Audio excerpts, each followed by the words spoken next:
Assalamualaikum warahmatullahi wabarakatuh. Perkenalkan, nama saya Islam Takira, NIM 210221077. Baik, dalam UTS Bahasa Inggris ini saya mengambil pertemuan kedua dan ketiga tentang passive voice. Bentuk pasif adalah bentuk verbal yang memiliki bentuk yang sama dengan bentuk medial, kecuali dalam kala mendatang dan kala koris. Dalam bentuk pasif, tindakan dilakukan ke atas subjek. Jadi, subjeklah yang menerima tindakan dari objek.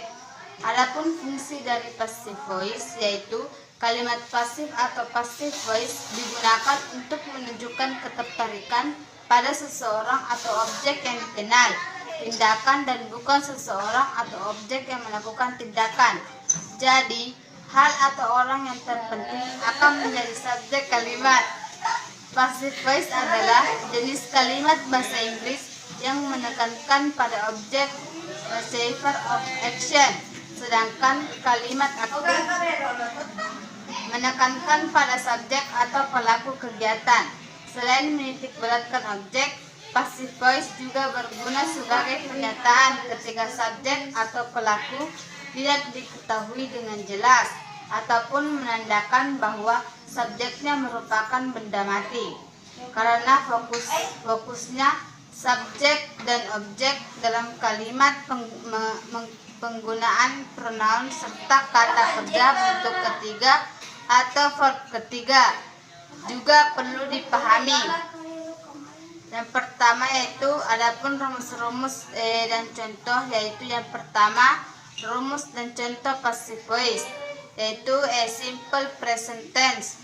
Rumus yang bisa kamu gunakan untuk membuat pola kalimat passive voice yaitu simple present tense adalah sebagai berikut, yaitu rumus subjek tambah is, am, are tambah verb ketiga atau past participle.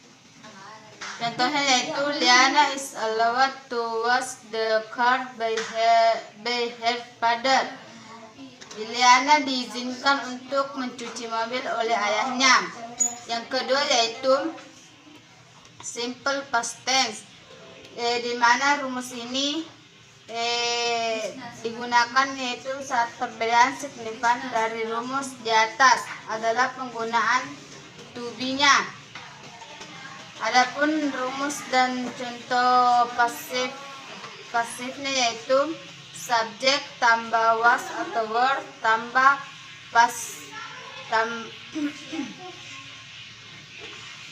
tambah past participle. Contohnya itu this cake was made by my mother last night. Kue ini dibuat oleh ibuku tadi malam. Yang ketiga yaitu simple future tense. Rumus yang bisa digunakan dalam membentuk kalimat passive voice simple future tense adalah sebagai berikut. Rumusnya yaitu subjek tambah will be tambah past participle. Contohnya yaitu this article will be written by Bunga Medina. Artikel ini akan ditulis oleh Bunga Medina. Yang keempat yaitu simple past future tense. Bentuk terakhir dari passive voice simple tense ini adalah simple past future tense. Berikut rumus dan contoh passive voice dalam simple past future tense. Rumusnya yaitu subjek plus will be atau shall be past participle. Contohnya yaitu you should be gone. Kamu seharusnya pergi. Dan selanjutnya yaitu yang keempat yaitu simple past future tense. Bentuk terakhir dari passive voice simple tense ini adalah simple past future tense. Berikut rumusnya yaitu dan contohnya passive voice dalam simple past future tense. Rumusnya yaitu subjek plus will be atau shall be plus past participle. Contohnya yaitu you should be gone. Kamu seharusnya pergi. Yang kelima yaitu rumus dan contoh passive voice tentang present continuous tense.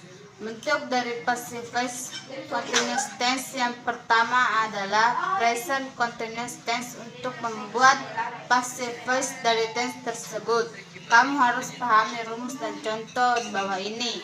Rumusnya yaitu subject plus is, are being plus past participle. Contohnya yaitu they are being punished by their teacher. Mereka sedang dihukum oleh guru mereka. Yang keenam yaitu past continuous tense. Untuk membuat kalimat passive voice, kamu perlu memahami pola atau rumusan berikut ini. Rumusnya yaitu subject plus was atau were being plus past participle. Contohnya yaitu Rangga was being left with Cinta. Rangga pernah ditinggalkan oleh Cinta. Yang ketujuh yaitu rumus dan contoh passive voice tentang future continuous tense. Yang perlu kamu pelajari yaitu rumus dan contoh passive voice dalam continuous tense adalah future continuous tense. Rumusnya yaitu subject plus is, are going to be plus past participle. Contohnya yaitu thus pizza are going to be delivered soon. Pizza itu akan diantarkan segera. Yang kedelapan yaitu rumus dan contoh passive voice tentang present perfect tense. Langsung saja mulai pada bentuk passive voice pertama yaitu present perfect tense. Perhatikan rumus dan contohnya di bawah ini. Rumusnya yaitu subject plus has atau have been plus past participle. Contohnya yaitu this restaurant has been opened. Restoran ini sudah dibuka. Rumus dan contoh passive voice tentang past perfect tense. Perfect tense selanjutnya yang akan dijadikan kalimat passive voice adalah bentuk lampau. Perhatikan rumus dan contoh berikut. Rumusnya yaitu subject plus has been plus past participle.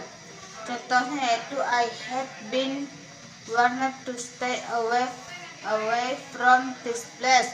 Aku telah diperingati untuk menjauhi tempat ini.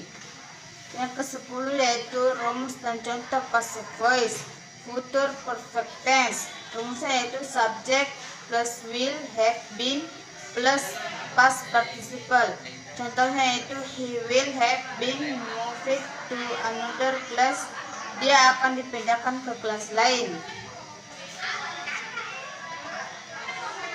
Passive voice adalah jenis kalimat bahasa Inggris yang menekankan pada objek, sedangkan kalimat aktif menekankan pada subjek atau pelaku kegiatan. Selain menitik beratkan objek, passive voice juga berguna sebagai penyataan ketika subjek atau pelaku tidak diketahui dengan jelas ataupun menandakan bahwa subjeknya merupakan benda mati. Yang selanjutnya yaitu simple past tense. Selanjutnya adalah rumus dan contoh passive voice simple past tense. Perbedaan signifikan dari rumus di atas adalah penggunaan to be-nya. Cermati rumus dan contoh passive voice berikut. Rumusnya yaitu subject plus was atau were plus past participle. Contohnya yaitu this cake was made by my mother last night. Kue ini dibuat oleh ibuku tadi malam. Selanjutnya yaitu rumus dan contoh passive voice simple future tense. Rumus yang bisa digunakan dalam membentuk kalimat passive voice simple future tense adalah sebagai berikut, yaitu subject plus will be plus past participle. Contohnya yaitu this article will be written by Bunga Medina. Artikel ini akan ditulis oleh Bunga Medina. Adapun fungsi passive voice yaitu passive voice bisa digunakan untuk menjelaskan beberapa hal. seperti yang pertama yaitu menjelaskan dan menggambarkan proses. Yang kedua yaitu memberi penegasan pada berita sehingga terasa lebih objektif.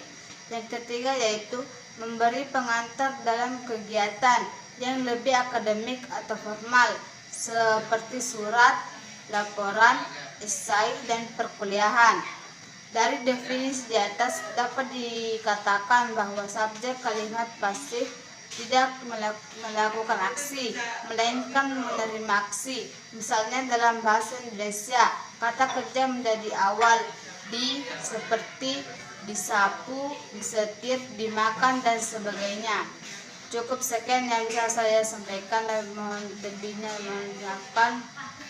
Assalamualaikum warahmatullahi wabarakatuh.